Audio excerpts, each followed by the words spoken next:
Hey everybody, welcome to this Friday video. Today I'm working on some ruins. No, I'm not ruining the world, I'm just drawing a ruin. So I was flipping through Paint My Photo the other day and just saw a photo of a Scottish landscape with some ruins, and I found it quite interesting. So I thought, well, let's have that as a reference photo for this video here and just work with architecture and the way black and white paintings with only a tiny little bit of color really make the color pop way more.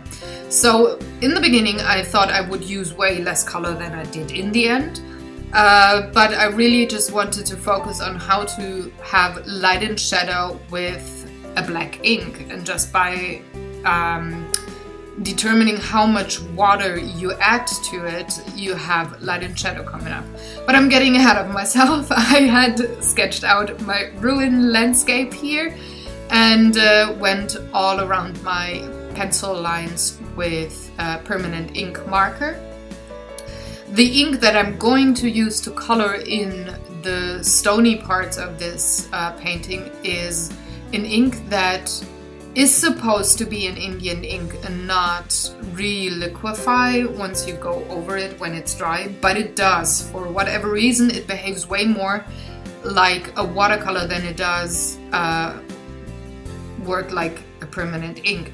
So I really like to use this ink to color with it if I want to have very strong and very non-transparent black parts, but then faded out in the watercolory kind of a way. So I needed to have a very solid ink outlined before I could color, and therefore I used this permanent marker pen. So here we go. It's time to ink. It's first of all time to open that tiny bottle, and it did fight me.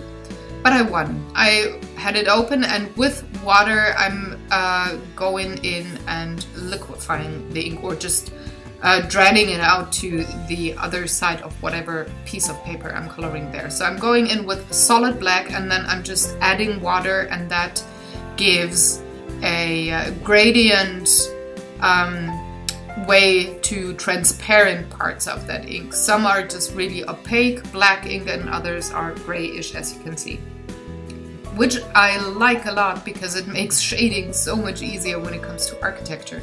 I prefer this kind of black and white coloring with architecture subjects a lot. So I'm just going in with the darks here and then just water on top. Ta-da! You have a really nice shading there. You have to know where your darks are. You have to have them in the right spot. And then it's really easy to have a 3D real perspective with light and shadow by just pulling in some water and letting the ink do its way. It's not running as much as watercolor is, but it's still doing quote-unquote its thing there, just like watercolors or the Tombow markers, which I'm going to use for color today. So I just took 4 different pens. No, it's 5 actually. I'm sorry, it's 5. 2 blues, 1 green, 1 orange, and a very dark brown. And I thought I'm just gonna give it a hint of color here and there because I really like that black and white state. But then I colored way more, and those colors are so bright and so vibrant that they quote-unquote kind of took over the painting. But I don't mind because it did fit in the end. I just didn't have this vibrant kind of a color in my mind when I decided, okay, how am I gonna transfer the reference photo into a painting there. For the grassy parts, the grass that peeks through between the stony bits and pieces, I took orange, green, and that very dark brown, and well, just went all over it, you can see here, and then just liquefied it. That's that. Nothing fancy there, it's just a bit of colory blob there that contrasts the black and white ruins. So I hope you enjoyed watching along. If you have any questions or comments, please leave them in the comment section below. I will be back with regular videos the week of June 13th. Until then, I will have the Draw for Initiative podcast for you on Wednesdays, Gamers Couch on Saturdays, and my Taco Clock vlog on Saturdays. Have fun, everybody. Take good care and do all the good YouTube stuff. Bye.